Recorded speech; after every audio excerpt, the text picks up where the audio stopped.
dan juga wanita itu merupakan momen yang sangat tak terlupakan.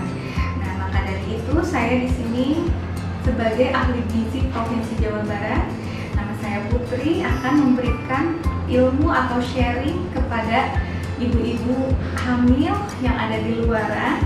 Mengapa gizi pada ibu hamil itu penting? Tentunya yang pertama memenuhi kebutuhan zat gizi ibu dan janin. Lalu yang kedua, memenuhi status gizi ibu hamil dalam keadaan normal sehingga dapat menjalankan kehamilan dengan baik dan aman. Lalu yang ketiga, membentuk jaringan tumbuh kembang janin dan kesehatan ibunya.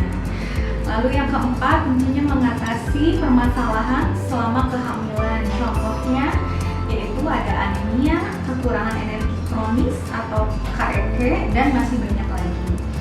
Yang kelima, memperoleh energi yang cukup dan berfungsi untuk menyusui setelah kelahiran bayi. Nah, untuk kebutuhannya sendiri tentunya ibu hamil berbeda dengan ibu pada umumnya. Kenapa? Karena pada trimester pertama itu ditambahkan sebesar 180 kilokalori energi. Nah, ini setara dengan biskuit 1 buah atau 1 keping, juga susu sapi 1 gelas. Kalau untuk di semester 2 dan ketiga ini ditambahkan 300 kilokalori. Ini setara dengan 1 mangkok bubur kacang hijau ataupun telur ayam 1 porsi juga, 1 buah.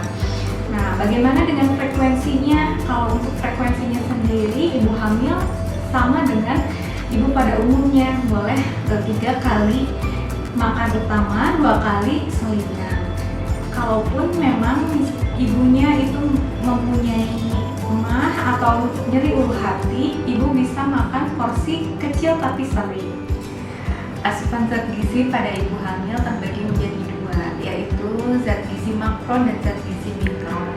Zat gizi makro adalah zat gizi yang dibutuhkan dalam tubuh dalam jumlah yang banyak, sedangkan zat gizi mikro itu yang dibutuhkan di dalam tubuh dalam jumlah yang sedikit. Namun ada beberapa zat gizi pada ibu hamil, zat gizi makro menjadi meningkat. Nah, untuk kebutuhan zat gizi makro sendiri ini yaitu yang pertama ada karbohidrat. Nah, karbohidrat ini sangat penting dibutuhkan oleh ibu hamil. Mengapa? Karena karbohidrat ini tentunya akan diubah menjadi energi dan juga dapat membantu aktivitas pada ibu hamil dan mengurangi rasa lelah pada ibu hamil. Contoh karbohidrat sendiri yaitu nasi, jagung, sereal, ataupun biskuit. Nah, ibu hamil yang memiliki morning sickness atau mual biasanya, nah boleh pilih makanan karbohidrat yang kering. Yang kedua yaitu protein. Protein ini juga sangatlah penting bagi ibu hamil. Kenapa? Karena berpengaruh terhadap perkembangan otak janin ataupun memperbaiki sel-sel yang mengalami kerusakan pada ibu hamil. Contohnya yaitu ada protein nabati dan juga protein hewani. Protein nabati ini terdiri dari tahu, tempe, kacang-kacangan. Kalaupun protein hewani, contohnya adalah susu, daging sapi ataupun ayam. Nah, ini bisa juga olahannya, contohnya keju. Yang selanjutnya yaitu ada lemak. Lemak juga ini merupakan bagian penting di dalam gizi ibu hamil. Mengapa? Karena lemak pun harus dicukupi dalam kebiasaan sehari-hari makanan ibu hamil. Nah, lemak ini penting untuk mendukung tumbuh kembang janin di seluruh trimester kehamilan. Pilihlah sumber nutrisi ibu yang mengandung lemak sehat. Contohnya yaitu ada buah alpukat, ikan salmon, kacang-kacangan, dan juga untuk ibu hamil hindari lemak yang memang jenuh. Contohnya goreng-gorengan, makanan cepat saji, dan juga makanan kemasan termasuk juga kalengan.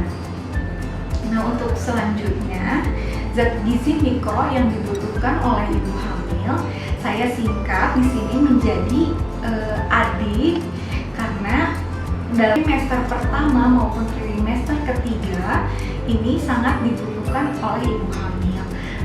A yaitu adalah asam folat. Ini berfungsi membentuk sistem saraf pusat termasuk otak. Bahan makanan yang terdapat asam folat yaitu sayuran yang berdaun hijau, tempe, serta serealia atau kacang-kacangan yang telah ditambahkan dengan asam folat. Yang kedua ada D yaitu vitamin D, membantu menyerap kalsium dan mineral di dalam darah. Bahan makanan yang mengandung vitamin D yaitu ikan salmon atau susu. Untuk selanjutnya I atau iron atau zat besi. Di sini fungsinya tentunya untuk membentuk sel darah merah, mengangkut oksigen ke seluruh tubuh ibu dan juga janin. Bahan makanan yang mengandung zat besi atau Fe atau iron yaitu kacang-kacangan, sayuran hijau, daging sapi, hati sapi, dan juga ikan. Yang keempat itu ada K. K itu berarti kalsium, tentunya berfungsi membentuk tulang dan gigi janin dan ibu. Bahan makanannya bisa terdiri dari bayam, jeruk, roti gandum, ataupun yogurt. Untuk yang terakhir, serat. Serat ini berfungsi memperlancar buang air besar atau mengatasi sembelit pada ibu hamil.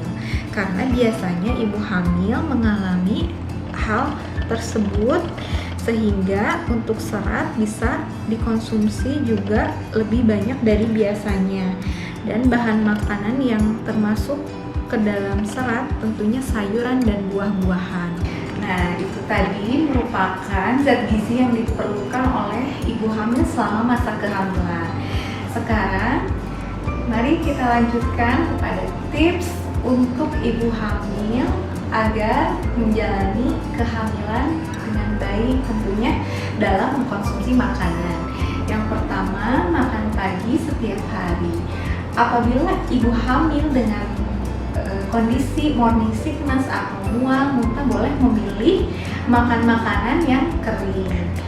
Yang kedua, makan makanan yang berserat tinggi dan juga perbanyaklah asupan cairan. Lalu yang ketiga, menghindari makanan yang diawetkan. Nah, makanan yang diawetkan ini mengapa tidak diperbolehkan? Karena tentunya kurang aman bagi ibu hamil dan juga bisa meningkatkan tekanan darah. Yang keempat, menghindari daging, telur, ataupun ikan yang dimasak kurang matang ataupun mentah karena mengandung kuman yang berbahaya untuk janin. Salah satunya yaitu tentunya salmonella. Yang kelima, membatasi kopi dan juga coklat. Bukan tidak boleh, namun hanya membatasi. Nah, membatasi di sini dalam artian dalam jumlah yang sedikit. Jadi di dalamnya terdapat kandungan kafein yang bisa juga meningkatkan tekanan darah.